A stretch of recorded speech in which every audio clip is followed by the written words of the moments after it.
why does this thing have to exist? Why do you have to be the one that makes it exist? If you can answer those two questions, that is your beating heart behind this whole operation. I went from 20,000 subscribers to 500,000 subscribers in about 13 months. Last year, in September 2023, my main channel, Amy Wang, had 20,000 subscribers. This was insane, and I'm so proud of my genuine community that I've built of amazing people and how this growth was made steady and, importantly, organically with long-form content. So today I'm answering your questions where we will go over my backstory, what to post, how to even start and what to edit with, how to be consistent, what does my process look like, how to find a niche, how to balance that with passion videos, how do you be confident, and how to inspire other people. Thank you so much everyone who submitted your questions. I am so surprised at how many people want to be content creators. I suppose I shouldn't be surprised because it's like a dream job, right? You know, creating for people, for a community, is a relationship. It's a commitment that even though I'm not feeling so hot today, I was like, you know what? Still gotta make this Q&A so people can start using the hopefully helpful advice as soon as possible. First question is about my backstory and different ways of content creation. So what are the different ways of content creation and the backstory of how you got into this field? So my main channel, Amy Wang, with the over 500,000 subscribers, was actually not my first YouTube channel. My first ever YouTube channel I made in 2017 with my sister, and it was actually a song singing cover channel. My sister and I fell in love with BTS that year, the K-pop group, but we couldn't sing Korean.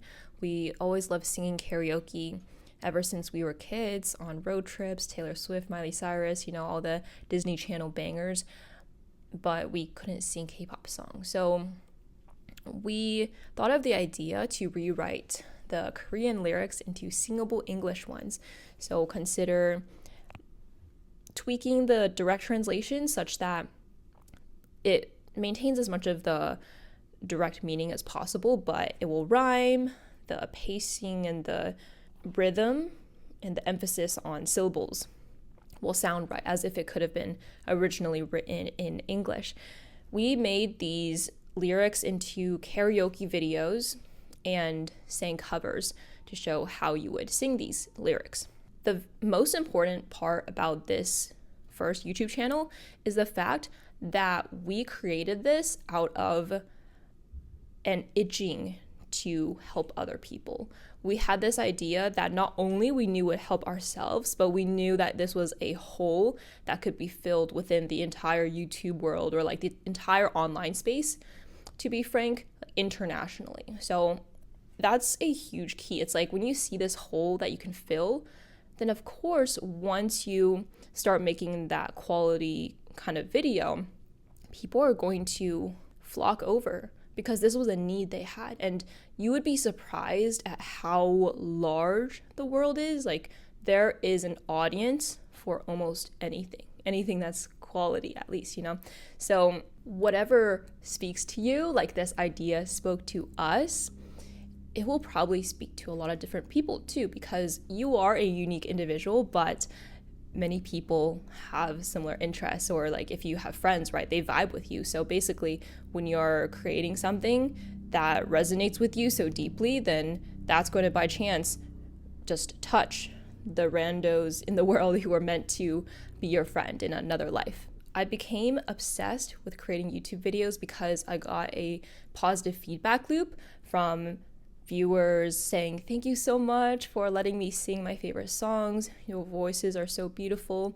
Just a lot of gratitude and requests for new songs. So that really pushed me to create videos, staying up till like 2 a.m., even while I was doing my software internship over the summers. That's the important backstory of my first channel, because even though it was super hard to mix covers, to record myself, to understand how to make a video in the first place, we figured it out. And we figured it out all for free, besides buying a mic, because you need a high quality mic to make song covers. And I also realized that, hey, this is actually something I can do. I can actually build an audience, and this is insane. And I never thought I would be a YouTuber I never considered this field at all. But I realized that YouTube and any social media is simply the vessel for which I can share something that I believe needs to be shared. Fast forward to 2020, my sister and I were not spending as much time on the music channel because I was in college, things were pretty busy, and I decided that I wanted to vlog at Caltech.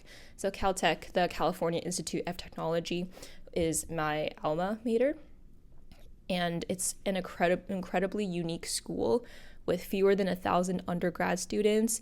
The setup is like Hogwarts with 8 different houses, all different personalities, and you get sorted into them with crazy traditions and not really hazing, but stuff like that. And I just thought more people needed to know about it. It's a crazy difficult school to survive, which totally makes sense why there are no day in the life videos about Caltech. But I was like, I want those videos. I think they should exist. So, after thinking about this for so long, I'm like, hey, I can do it. I take be the change you want to see in the world very seriously, as you can tell from the motives of starting each channel. So in February 2020, I believe, I vlogged for an entire week, intending there to be a total of 7 videos, like day 1, day 2, day 3, for a week in the life of a Caltech student. Okay, awesome. It was so cringe and I was shy to be speaking to a camera for the first time because we were just singing before, like in 2.5-minute videos. But, I was so proud of filming that. And turns out getting that footage and pushing myself to vlog that whole week was one of the best decisions I ever made. Because what happened a month later in March 2020? COVID hit, COVID-19, when we suddenly had to pack up all our stuff and go home with only glimmers of hope that we'd come back for the spring term. But then spring term got canceled, and eventually my whole senior year of college got wiped out as well. But during this time, I was at home, and then I edited these videos, and I offered them to Caltech admissions, the admissions team, to share with their prospective students. So seniors in high school, they got into Caltech, but they couldn't visit campuses now. So this was actually really valuable for both the students in Caltech admissions, since now they can share the feel for what it would be like to be on campus without actually going there because of the pandemic. My videos being helpful and valuable paralleled the first YouTube channel in that, again, I got this positive feedback loop of people commenting, "Thank you so much," and then asking questions about more things. I always get really excited when people request video topics because I'm like, oh my gosh, you care what I think about. It's very gratifying. So this kind of led me to continue making videos, ranting about COVID, and then like other random videos. Only in like 2021 was I like, I really want to grow on YouTube. And so struggled in 2021. Then come January 2022, I was like, I cannot edit everything myself. This is impossible with my new consulting job. The time commitment is just insane. I would spend 20 hours editing my video about the metaverse, and it would get like 400 views. So I realized if I am to really try this thing, I have to give my all to see what's possible. I have to pull out all the stops and allow myself the iterations to see what happens. Because if I don't input everything I can in the most creative and efficient ways I can, then I would never really know if the output is the maximum I can do. Does that make sense? It's like I knew that in order to see whether I could actually become a YouTuber, I needed to try removing the biggest constraints, which for me was time. I couldn't just jump in to be a full-time YouTuber because my parents would kill me. And I was a new grad. So that's why I hired an editor super early on. I think I just got like 1,000 subscribers or something. Yeah, I just had 1,000 subscribers because December 2021, I got 1,000 subscribers. December 2022, I got 10,000 subscribers. And then 2023, December, I got 100,000 subscribers. So yeah, basically that was the progression. I'm realizing this is a lot longer story. If you have any follow-up questions, please comment below. But I think it's really valuable to understand the little details behind a journey, because some little detail can resonate and be like, oh, okay, so Amy did this and it was still possible. So, okay, I'm going to do this too. Or, something can just inspire you. But I want to kind of fast forward and say that year, 2022, was a huge struggle, again, because I wasn't doing so hot on long form, and then short form was all the rage. So I'm like, okay, I'm going to pump out more short form. And so I tried to make a lot of TikToks, posted like 2 to 3 a day. And then I didn't believe in Instagram Reels at the time, so I didn't repost any there. And I even tried posting things on Pinterest. It was such a weird time. And I think that answers the question kind of like, what are all the ways to be a content creator? You can make long form YouTube videos. You can make short form on different platforms. You can write blogs. You can make different formats of videos within long form videos and short form videos. You can make Instagram posts with cute outfits like those fashion girlies. So it's really endless, and I think that's also what makes it really hard at the start, because for me, I tend to get shiny object syndrome. So I see all this opportunity in many different flavors, and I'm like, I gotta catch them all. I can't put all my eggs in one basket like YouTube. I gotta try everything. And that made things really hard, both straining my mental capacity and my time availability, because you just can't do something really well if you spread all your energy, because that mental strain of transitioning from one idea to the other, it also takes extra energy. So I think eventually, it might have been 2023 when I was like, oh, okay, I'm going to cut out everything. I'm going to try to set more boundaries and fight against my nature and just focus on long form YouTube videos.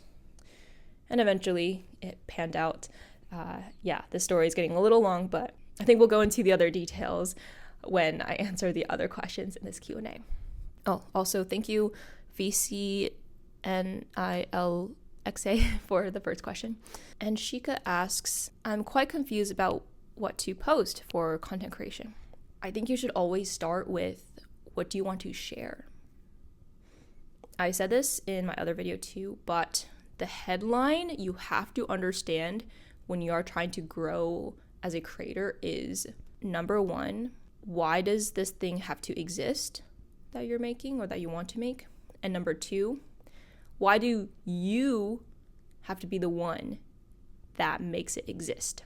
If you can answer those two questions, that is your drive and your fire that's going to be like the beating heart behind this whole operation throughout this grueling, tough journey.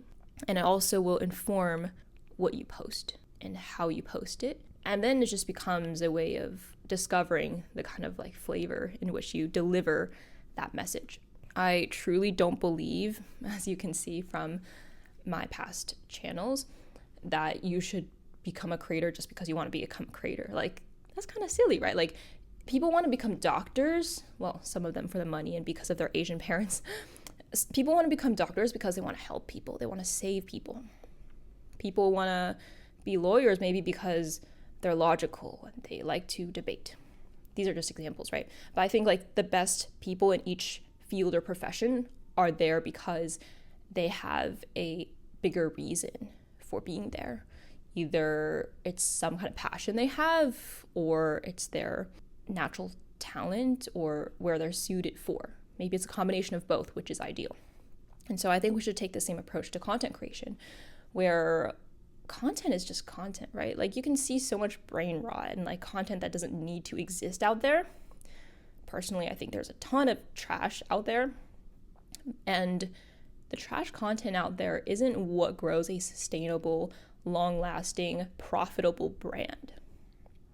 So you need to think of it that way. Like, why do I need to contribute to the digital landscape? These big companies are continually adding more storage, right? It's like, why do we need to fill up all that space? But yeah, like, why do you have to take up more cloud storage? That's my question, right? So maybe that sounds a little brutal, but it's like, yeah, why does the world need your voice? So I believe that every single person has value to give because we live unique lives where we have our own endeavors, pursuits, overcame challenges, and perspectives on the world. But there are certain ways to package certain things that like resonate more with other people, you know? Like, you can have this unique experience of like falling into a swimming pool when you're a kid or something, as an example. And that's a unique experience, and you might have learned things from that. But like, how are you going to make that relevant as part of a story in your larger channel, you know? Just as an example, right? The point is, you have to remember that YouTube is a relationship, and you have to connect with the people who are watching your video. So why is what you're saying relevant to them? You know, you can't just like make a friend by talking about random things to a stranger. Once you figure out what you have to say and what you have to share, think about who that target audience is. Like, who is that person that needs to hear that, and in what format would they be most receptive to it? Number one, like, what format would they be receptive and be watching? For example, if you want to reach people who are really serious about finances and investments, then the more serious people might be on YouTube long form too. And then also, number two, consider like the quality of audience you want, because I do want to say that you out there right now listening to this long form video, you are likely a higher caliber audience member than someone who's scrolling on TikTok. So I think that's important to know as well as number two. And then number three, what is your capacity for that type of content? Because YouTube videos, of course, take a lot more effort to make, but you also have to understand that for short form, you're going to have to pump out more of that. So it's like, what do you prefer and what fits within your capabilities and your schedule? RWTW Shaw asks, how to start it and stay consistent. I alluded to the mindset to start a YouTube channel in the earlier answers. But as far as like actually starting it, just find a way to film, get good audio, hence my little mic right here, and write out the points of your first video, and then just hit record and see what happens. Don't put too much pressure on the first time you film, or even the second, third, 10th times. It's going to be pretty hard if you're not a natural. The way to stay consistent is reduce as much friction as possible. So this kind of goes into the next question about the technical aspects of my process. But there's a reason why to this day I still film with my iPhone camera. It's because it reduces friction. I just, whenever I want to film, okay, on my main channel, I'll put on makeup, right? So that's a little bit of friction. But at least today, I can just take out my handy dandy tripod that's like bendable. These are linked in the description if you're interested. I include my Amazon links in case any of you are interested in what equipment I use. So I take out this handy dandy tripod, plop my phone onto it, I plug in this lavalier mic, and boom, I can start recording. And I guess some things are like this string strip lights where I have behind me, so it looks a little better. I have my desk lamp with a light. A lamp is a light, yes. So if it's dark out, I can look decently presentable. But this is a podcast channel, and the reason I started this podcast channel is also because I wanted a little bit less friction for getting more, I think, like valuable insights I have out to the world. First of all, I couldn't really talk about content creation on my main channel because I don't think that applies to a lot of my audience. And then number two, that main channel takes a lot of time and effort such that I just couldn't justify like making a whole new channel that's like super edited to the T and everything. So I just thought that this podcast channel was happy balance, but also relating to the earlier question about what to post, I purposefully wanted a podcast channel that was this chill. Not because it's like just like for myself. It's not really like selfish reasons, like I said earlier, of like lack of time, but I also believe that podcasts are popular now for a reason. It's amazing how you can connect on a much deeper level with your audience members, and I believe it increases the quality of your audience because, like I said many times in my videos on my literal description for this channel, the deeper, longer things that you can stick through listening are what's going to make the most impact. When you consume long form content and you are patient to absorb and internalize the speaker's energy and their perspective, you're more likely going to be able to convert that into your own mindsets and actions. And I think mindset, as part of the yin yang of action and mindset, is an extremely underrated factor. Like most people, when they struggle and they watch those videos, do XYZ to self-improve and be successful and be rich and to be a YouTuber, right? They struggle because they can't do XYZ. And that's like the action part, right? But to be able to do the action part, they're missing the mindset. And so if you are listening like you are right now and building and rewiring your mindset, that is actually productive. It's like when you listen to an advice video that's only objective, no fluff, like wake up at 6 a.m., take a cold shower, right? So the productive part is only when you actually wake up at 6 a.m. and take a cold shower, right? It's not the listening to that video. But in a podcast where your goal is to rewire your mindset and to become a more patient, focused person, consuming that content itself is part of the productivity, is most of the productive part. So that's the distinction between action and mindset, and why I think podcasts are the kind of productive action to rewire your mindset. So I think that can give some insight as to maybe the kind of content that you want to make, because not all audience members are created equal. Not all audiences are created equal. Like I said, this audience, like you right now, you're probably a lot higher quality of an audience who is smarter, thinks deeper about things than an audience who's following this guru guy on TikTok who just spits out 3 quick facts every 5 hours. Okay, I know I went off a bit of a tangent, but how to stay consistent, it also has to do with that fire, that drive that I was talking about earlier. Like the why do you have to make things exist? Because when you have a reason for making things exist, you're like, we gotta keep sharing this message.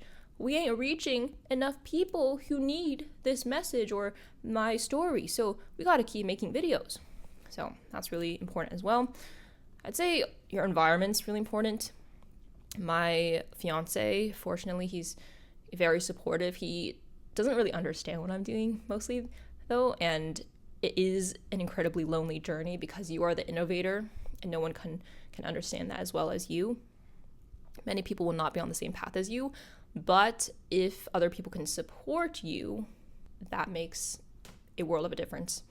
Going into the technical questions and consistency/process, this all relates together.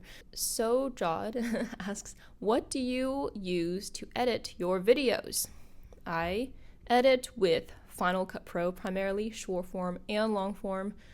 I have a couple editors right now too. Just like I said, I had an editor since the very beginning. She uses Final Cut Pro, and sometimes our process is like, I want to do the rough cut, so I'll do the rough slicing in Final Cut Pro, and then I will export the whole library as an XML, pass it to her, and then she can do the longer things. And sometimes we pass it back and forth because I want to get my hands dirty and do the fun, creative little funny edits as well.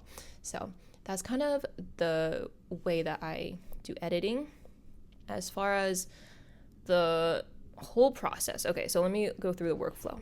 I never run out of ideas. I think that's one thing that I realized makes me suitable for doing YouTube and content creation, because I am such an overthinker. And not only an overthinker in terms of like repeating the same thoughts, but I just like think really deeply about simple things, and I can always draw connections and relate things together. And so even going about my everyday life, even if I'm not in school, I can be like, hey, that thing I did today to organize my tasks and etc., that is similar to what I did in school, and I did it because I think of it this way, and blah, blah, blah. I just have a lot to say because I have a lot to think up here. And so as far as ideas, that's definitely not my bottleneck. I have hundreds of iCloud notes of ideas that I'll probably never get through in this lifetime. That's something to consider as well. Like I said earlier, your suitability for something like content creation. Because if you're someone who just always runs out of ideas, or like you don't have much to say, like it's going to be really hard for you to come out with new content, right? And so that also relates to like, what do you have to say, and like why do you have to be the one who says it? Because if you can answer those two questions, like it'll really help you with idea generation as well. So that's why I kind of say that content creation is like the birth and the death of me, because it's the birth and like I'm like, wow, I found this place where I feel so fulfilled, and I feel like I am just meant to be in this area because I hyperanalyze things a lot and I have so many ideas. So great, YouTube's my outlet. But then on the other hand, YouTube is also the death of me, because now my thinking is like my quote unquote job, and so I want to think even more. And it's just kind of like a snowball effect. I digress. Again, I guess this is just more insight as to how my brain works, how my mindset works, and how I've survived this far on YouTube, I guess. So after I have like so many ideas, sometimes I do sit down and be like, okay, what are topics that have been trending right now in my niche, and what have my audience members been requesting? So then I have a better idea of the packaging. So packaging is a thumbnail and title. So with a thumbnail and title, sometimes it's affected by how I integrate a sponsor now. Then I see my ideas and my philosophies and things I've thought of at random times during the week.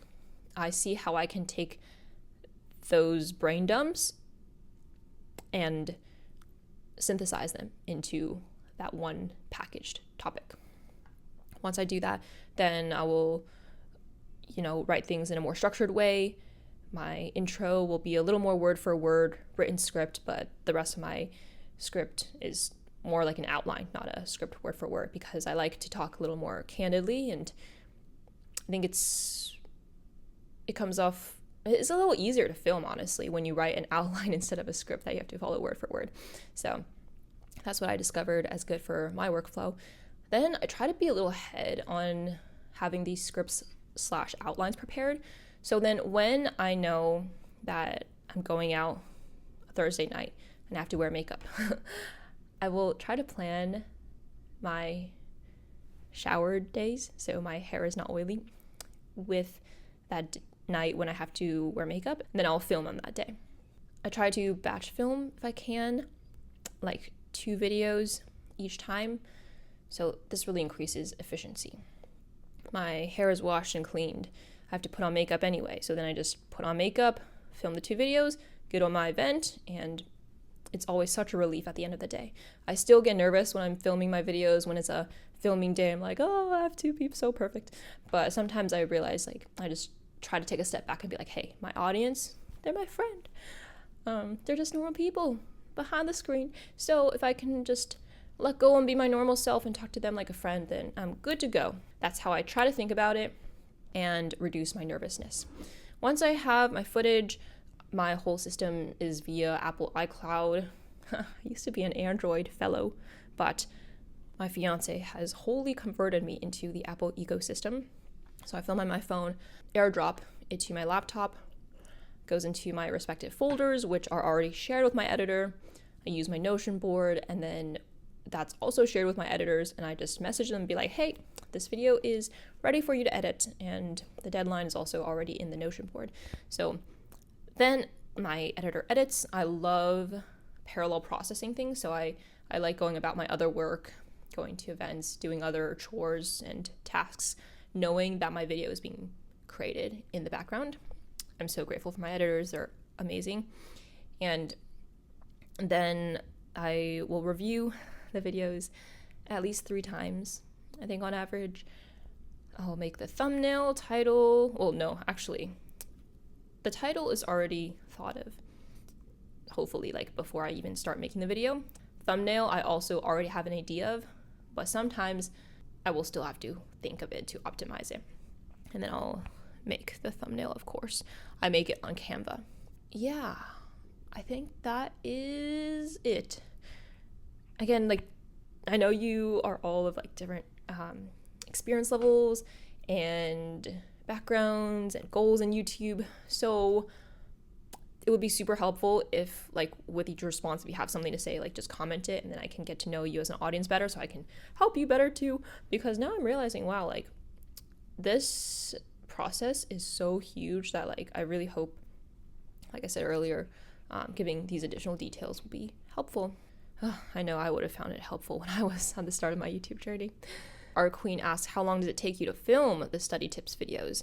So for those who have not checked out my main channel is primarily study, productivity, self-growth videos. So for a typical video, I'd say it takes me about 30 minutes to film. At least the entire raw footage is 30 minutes. Sometimes I have a really bad filming day and it takes me an hour. Some days, a good filming day, and it's 20 minutes. And when it's a bad filming day in my A-roll, I'm like telling my editor, sorry, it's a bad filming day. But yeah, it is not a quick process to film, and it also is quite mentally draining sometimes. I get really excited when filming itself, but what you film is still something you present out to the world, to hopefully thousands of people, right? So you feel accomplished after filming.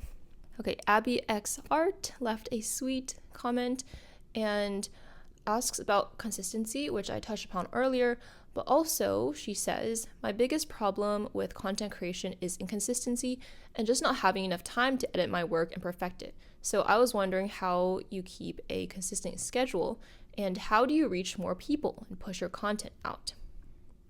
I know in the past you've touched upon spending hours and hours on a video for it to have such low view count, but would you mind talking about your growth process from that to now a 500,000 member community? Whew, okay, this is a lot. I mean, I went through so many trials and errors to come to 500K. I think what I can distill it down to is the consistency is finding a system with low friction and getting editors and help to create this flow of a process. So right now I have a streamlined workflow that took me years to build to make it flow this well, because I didn't really hear of anyone out there who had a workflow like mine. And so this was something that I created and discovered myself as the most optimized process for myself. That only happens when you try different things. Like I tried reaching out to editors on Fiverr and people per hour, and then I tried using different Kanban boards out online. So then I finally found Notion has a great Kanban board system. I used Google Drive and Google Docs for a while, and then I realized, oh, actually I can streamline this to have the documents also be in Notion, and I can have my files within iCloud because I can share the folders. So then I can have just one place where I put all my footage instead of having them in File Explorer and then dragging them into Google Drive. So you have to try and fail, but what's important is you have to reflect. If you just fail and fail and fail, that's the definition of insanity, right? You have to fail and reflect, and fail and reflect, and fail less and reflect, and fail even less and reflect. And that is what the definition of iteration is. So what I can say is like, this workflow really works well for me. I hope it helps you for inspiration, but it really took a long time for me to get here. And honestly, today I'm still like working out some little kinks, always improving my workflow. It's that growth mindset. And it's honestly a lot of the excitement behind building a business and being a creator. It's like you're always learning and growing and optimizing even more. So that's how you stay consistent. And that's also how you find time to get out more reps, because only when a video is out do you know, okay, was this good? Was this bad? How do I analyze this? How did the audience respond? And so it's really important to let go of perfectionism. That's something that's kind of hard for myself as well. But you need to let go of perfectionism and realize like, hey, that little graphic right there, no audience member is going to care about it. The audience is going to care about the big visuals, the B-roll, the human connection, and the emotion that you can evoke from them. And it's the value that comes out of your mouth that they will care about at the end of the day. So you have to realize what the highest value levers are for your particular content and what you have to say, and then be pulling those levers more. Prioritize those levers such that you give yourself time to continue getting in those video reps, because only when you get in video reps can you iterate. So it's really important that even though you're like doing everything yourself at the beginning, it's really ironic, right? It's like when you're trying to grow, you have the most work, but then you also have the fewest people available to help you. And so when you're at the start of your content creation journey, you really have to distill down what are the priorities and how to make it most efficient, because you cannot do everything. Just like I was saying earlier, like you cannot try so many different social media platforms at once. You have to double down on being really good at 1 to 2 things, get in that flow, and then add on more. Honestly, kind of like my tips videos. When I give 10 tips or 5 tips in a video, I say, don't try to do all the tips at once. Pick 1 to 2, stick to them consistently, see how they go, then add on more. The other part of Abby's question, how do you reach more people? It comes with reps. So I know this is not something you like to hear. This is not something that I really like to hear, because I know we want to hear some kind of one-step solution that's gonna reach more people on the next video, right? But it really depends. And accepting that reality and how it's gonna be hard is what's gonna make you be able to stick it out and be the one who makes it. To reach more people, you have to listen to your audience. I read all my comments to this day. It pains me to know I cannot respond to every one of them, but I try to really understand who my audience is and what they want to see and what they like. So sometimes someone will comment, oh, I love how you add the memes. It makes it so much more entertaining. And I'm like, okay, great. Let me continue adding more memes. Or some video does well compared to other recent videos. And I'm like, what did I do differently here? And so you have to be able to be your own coach and evaluate yourself. Also, it's important to learn about human psychology, I'd say. So be able to put yourself in the viewer's shoes to not only understand why they liked your video, but why did they click on it? And what are your viewers' biggest problems that they need solutions to? So little tip right here is like, if you're going to be an informational creator, like make your videos centered around the problem, not the solution, because oftentimes your viewer doesn't really know what the solution they want is yet. They just know that they have this problem that they want to be fixed. So yeah, do that. And when people see a good video, they will engage and they will watch it, and then you will naturally reach more people. Like my video on this podcast channel, it was, this will make you want to work hard. I talked about my grandfather's story and how my family struggled from a family of farmers and through generations, where now I fortunately am able to live in New York City and live a much better life.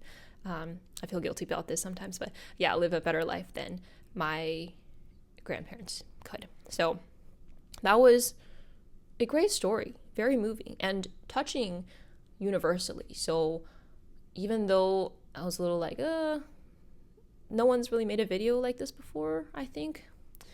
I don't know how people are going to receive it, but it was a really darn good video because it was a good story, okay? Don't think of videos just as videos, as like, this moving picture. You're talking to the viewer. That is your relationship that you're building, So a great video, a great story will eventually reach more people. Have faith in that.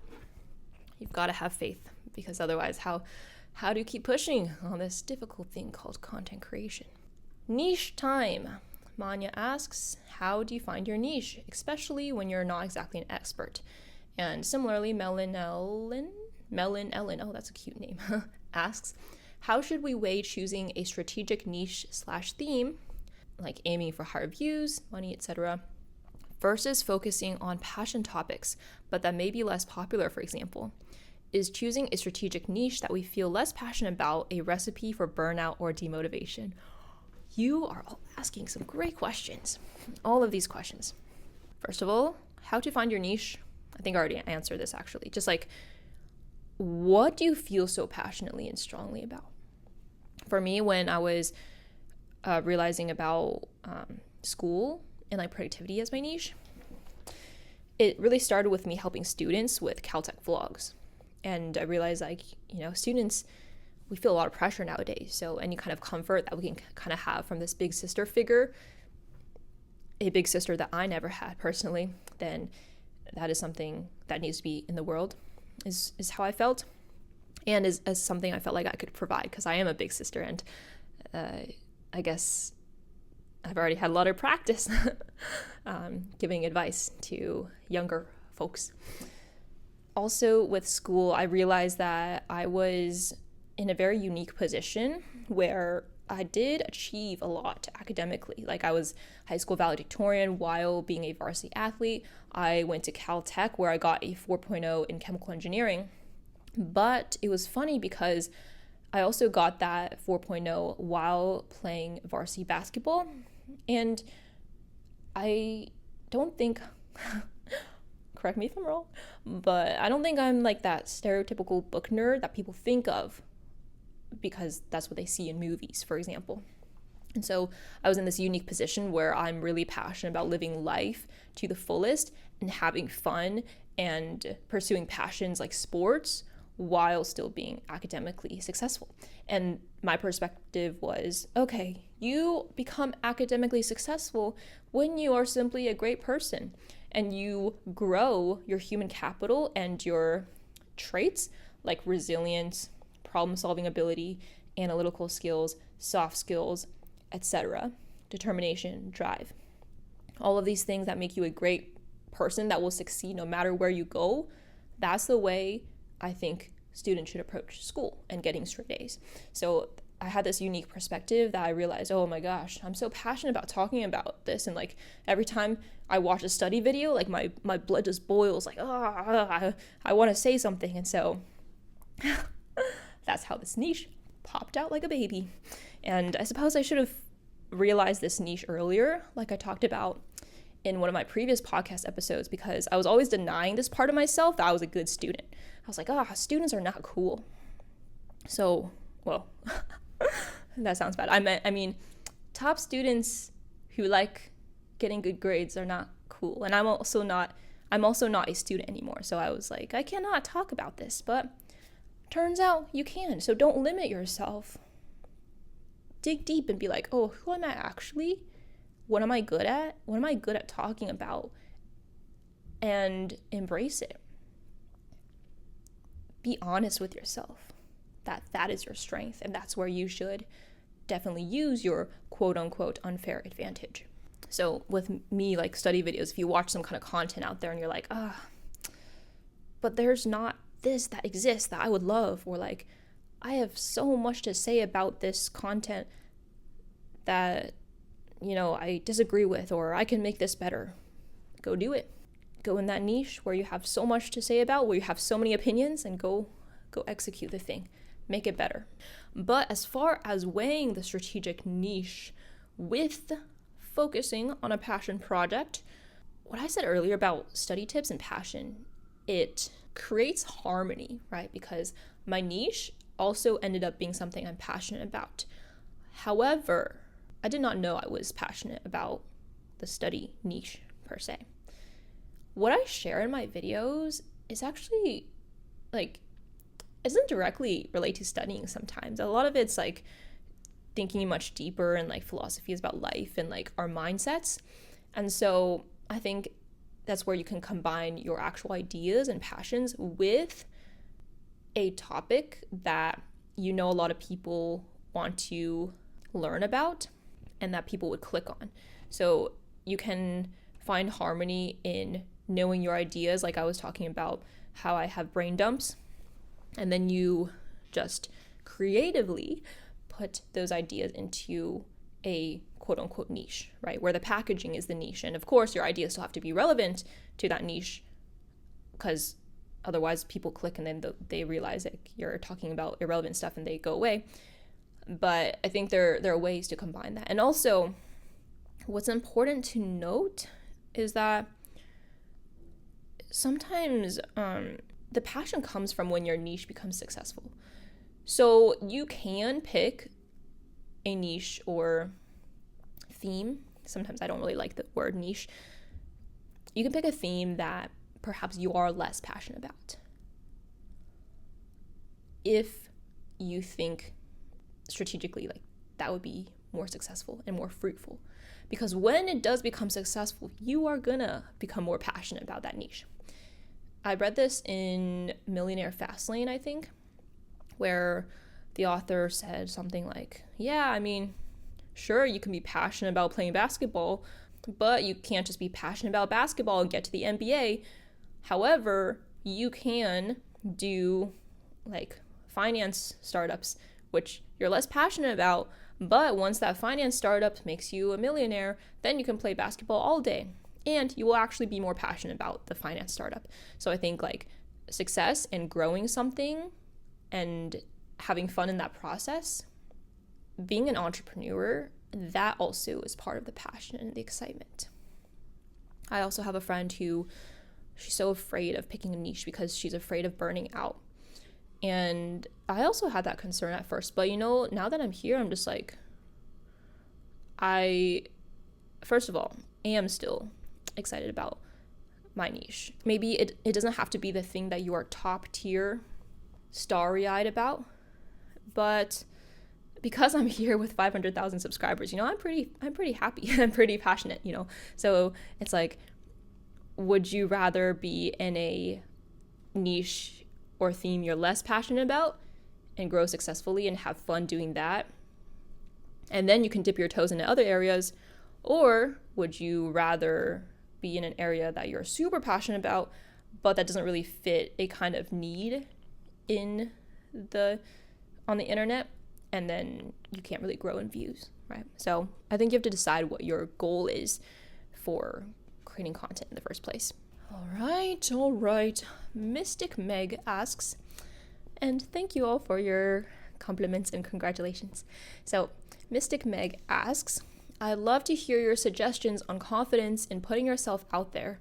Often I feel a bit self-conscious to share my song covers or some life advice that I think would be helpful, because the thoughts in my head are, is this really new, or has it been said before? What makes me qualified to share an opinion that others may quote?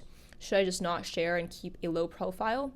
I think this is something that applies even to life, hence it'd be really helpful if you share your views on this and your journey through something like this. Thanks a bunch and much love.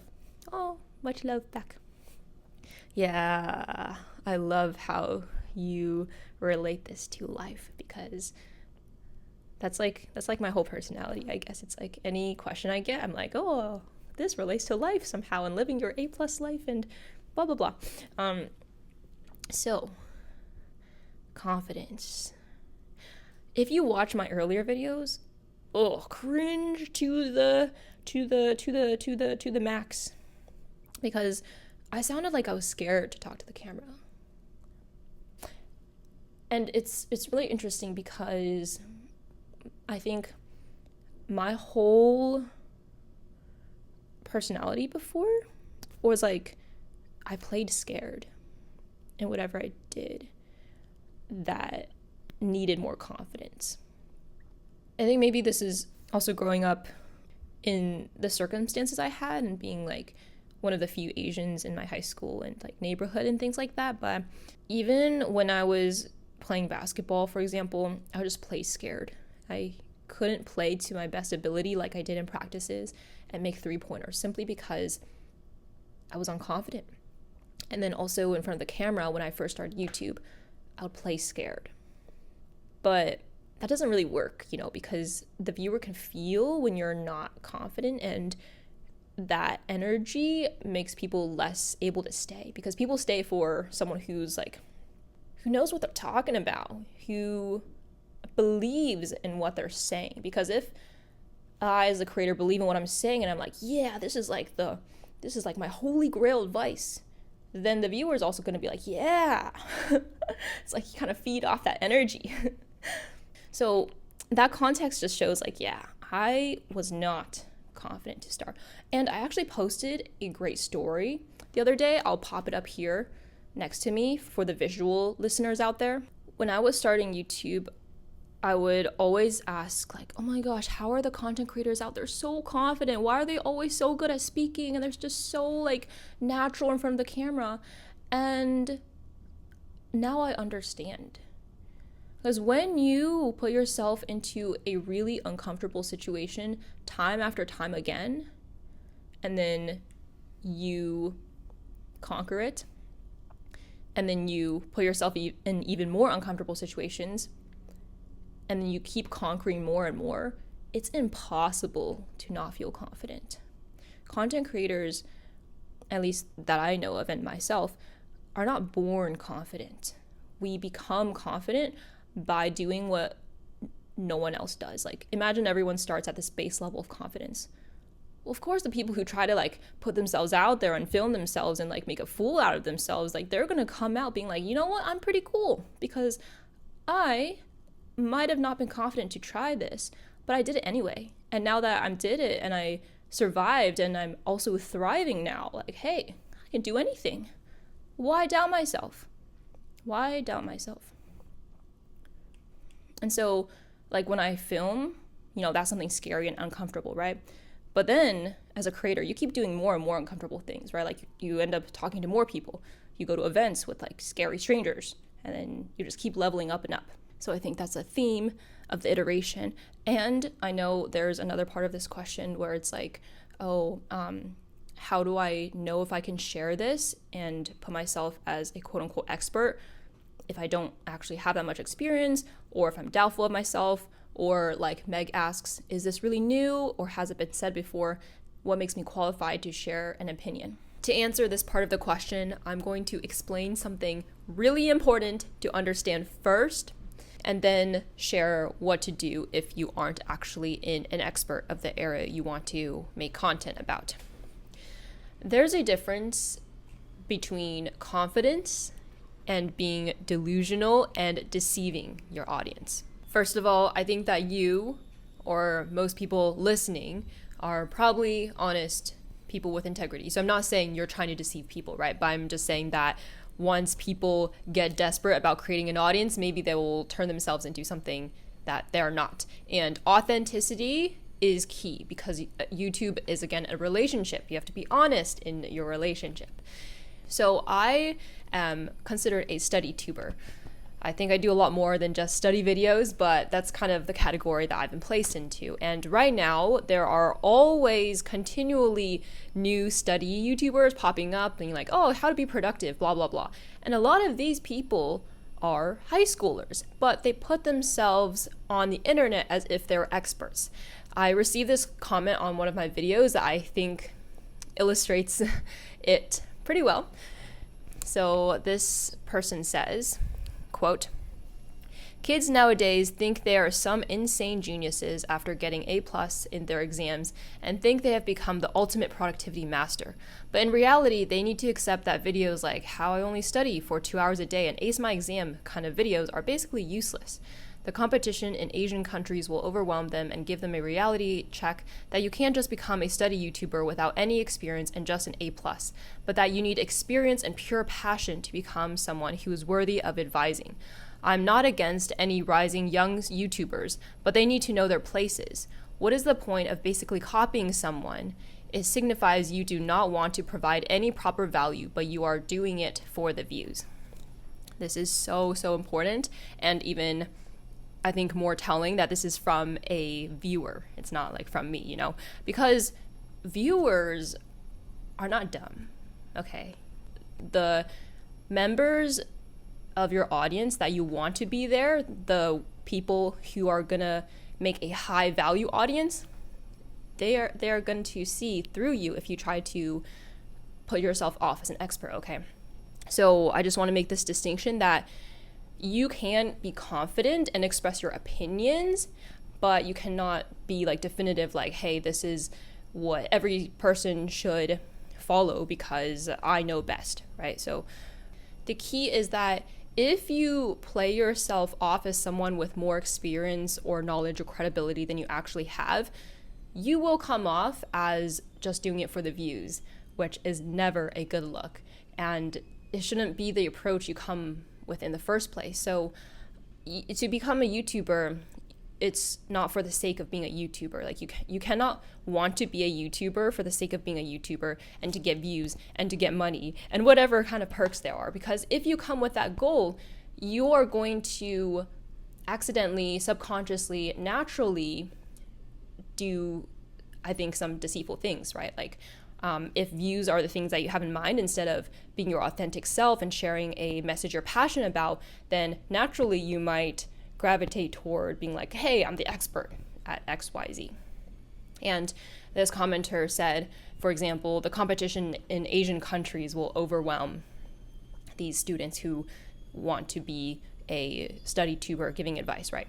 So the idea is like, not only do you have to have a certain credibility and experience within your field, but I think it's important that you also have a wealth of experience at a higher level. So, for example, in my videos, I say in the beginning, in my intro, I say I was valedictorian in high school while sleeping an average of 8 hours a day.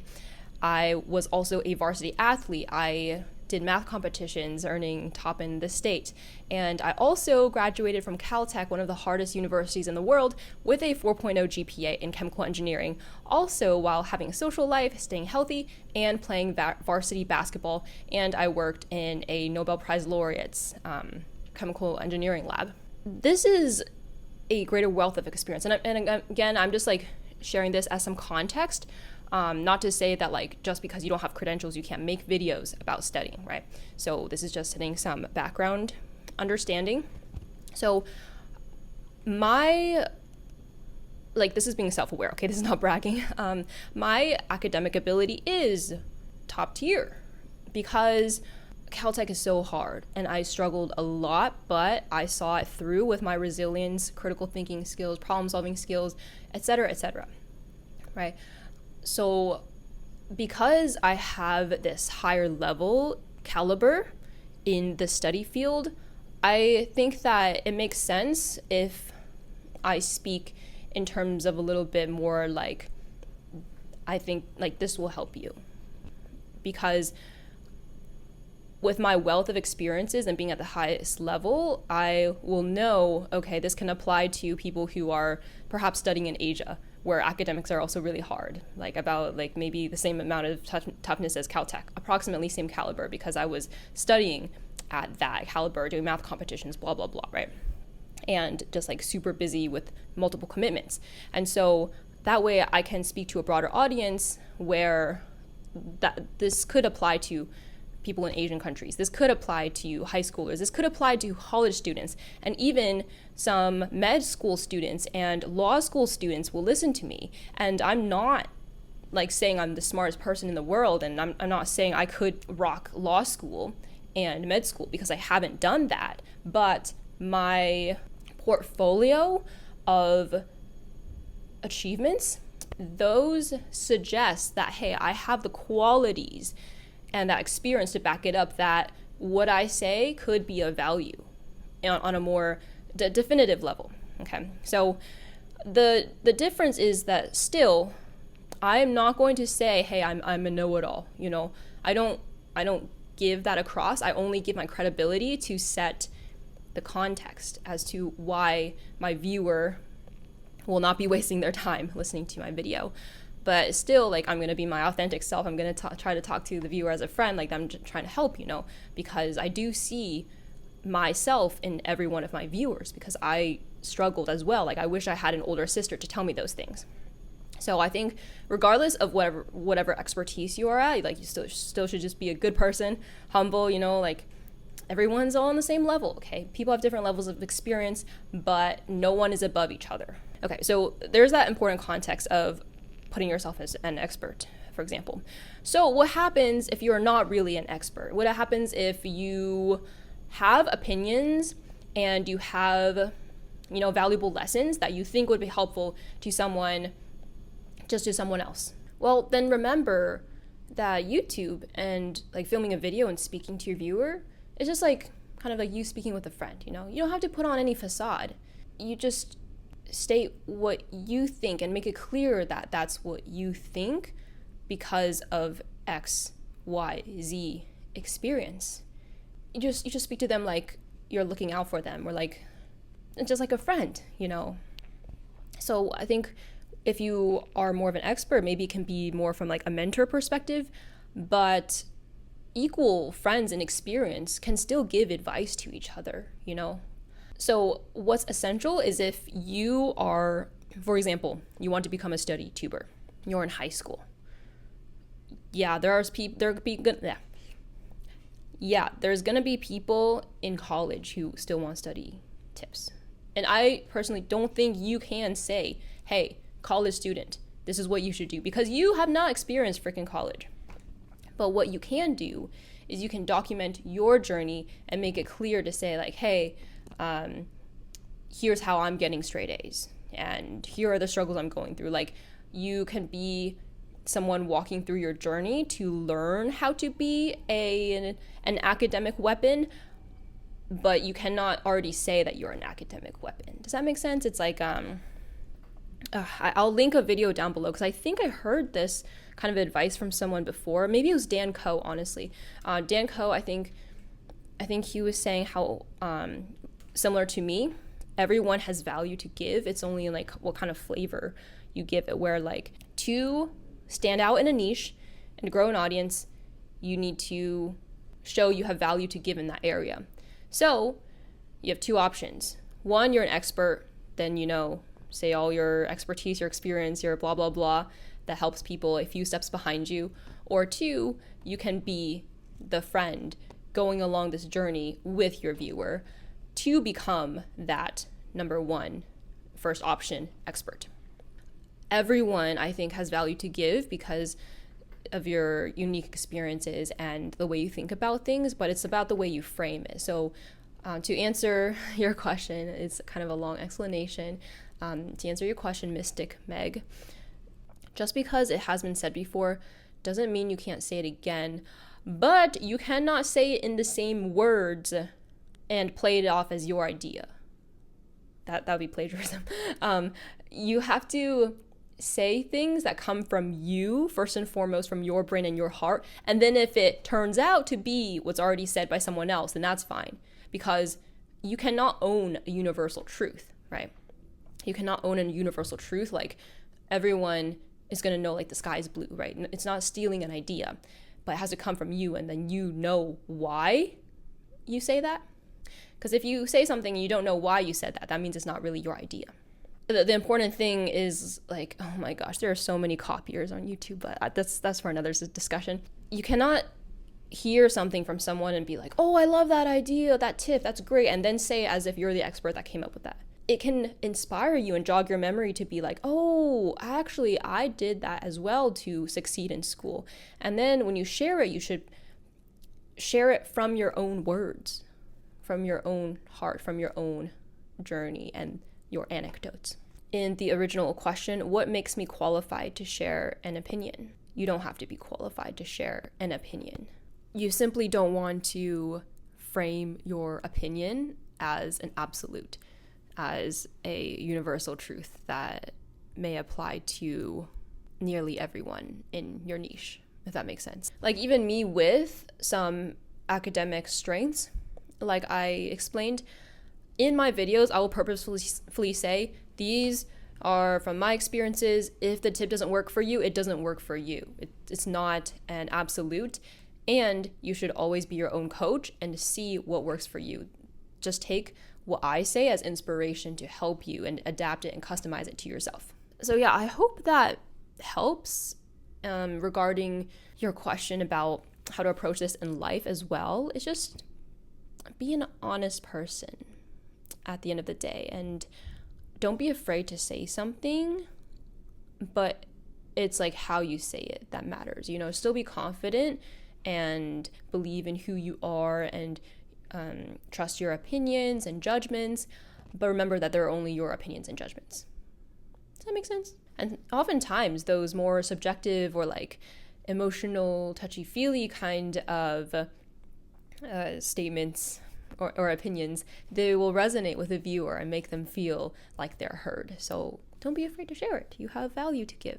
Something important too is like, you need to become a critical viewer if you are to become a successful creator. Think of it this way, right? When you're watching someone, think back to be like, wait, are they worth my time? Like, what can I learn from them actually? Do they have the credibility? And is what they're saying making me feel better or worse? Because right now, I think we make a lot of mental shortcuts where like if we see someone on a screen, like on YouTube, we're like, oh my gosh, they're credible. Oh my gosh, they can pull out a camera and film themselves and edit and put it on YouTube. Oh, they're someone I should listen to. They're automatically in a different category of human than me. You know, I used to kind of think that way too as a consumer. But if you think critically, you know, everyone's just a human. Everyone's just a normal person. So think critically as a viewer to become a good creator. If people are blindly listening to someone with no credibility, then those people will probably not be part of a high quality audience.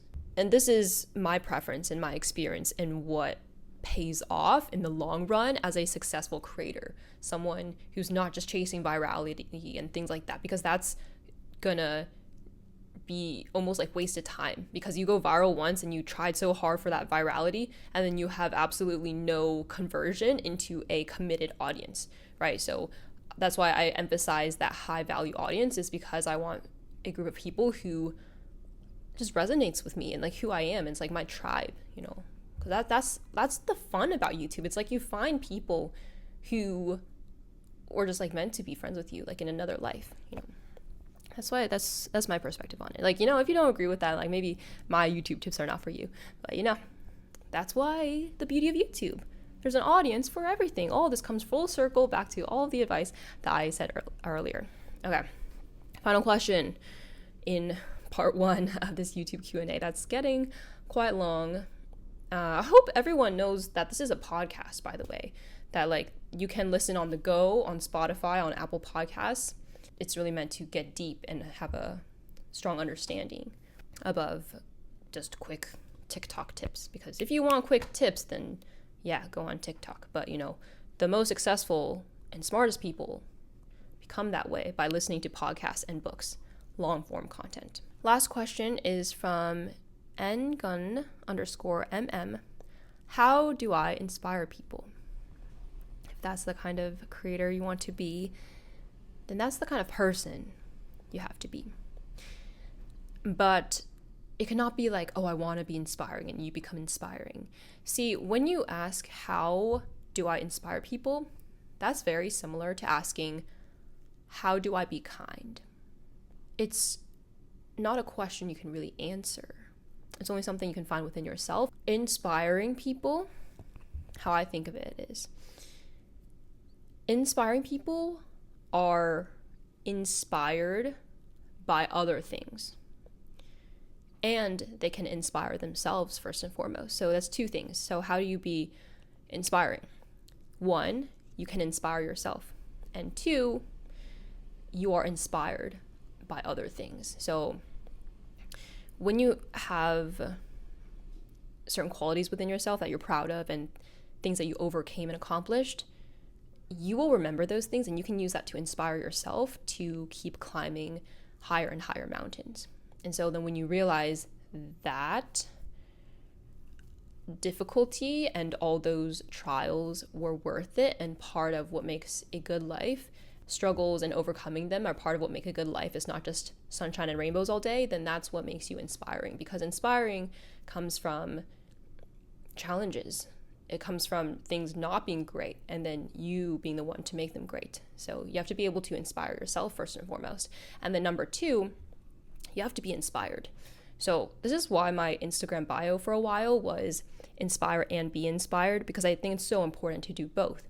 Because I'm incredibly inspired by so many things throughout my day, by so many people online, by so many quotes and stories and just the beauty in the world. You know, for example, I'm walking and I look around and I see the flowers and they're so beautiful. And I'm just suddenly like in awe of how the world can produce so many varieties of colors and then different flowers and different shapes. And I'm like, wow, we also as humans are a miracle, and we are a miracle to exist first and foremost, and then we're a miracle to be able to make crazy things like phones that film videos, like mics, like, I don't know, have to wear blue light glasses, and Kung Fu Panda, Master Shifu, and Harry Potter, and create all these things, right? So that is like overthinking, but in like an inspiring, like be inspired way, because I think a couple steps ahead and like deeper and like, wow, that's great. And that encourages me to live up to my potential and to be like, hey, what can I create and contribute to this fabric of the human race, because it's beautiful. Whoa, that got deep. So that's an example, right? So I think what inspires other people is when you say something that the listener's like, whoa, I felt that so deeply, and that brought something out of me that was deeply hidden, but I just couldn't bring it out. So to inspire people, you just have to be like a few steps ahead of that person you're inspiring, because it's like a two-way street, right? That listener also has to have the susceptibility to be inspired and to have had that potential to think what you just said out loud. That also comes with some critical thinking. You know, we have mindless doom scrolling nowadays, right? But you cannot be inspiring or think of inspiring things if you're not thinking critically and just thinking a little deeper. So that's how I would describe the answer to how to be inspiring. Let me know what your thoughts are in the comments too. I love open conversations and just continue learning from everyone. That's a great attitude to have as a creator. Like to this day, I'm still always learning about how to make videos better, about how to present my ideas better, about life, just learning life.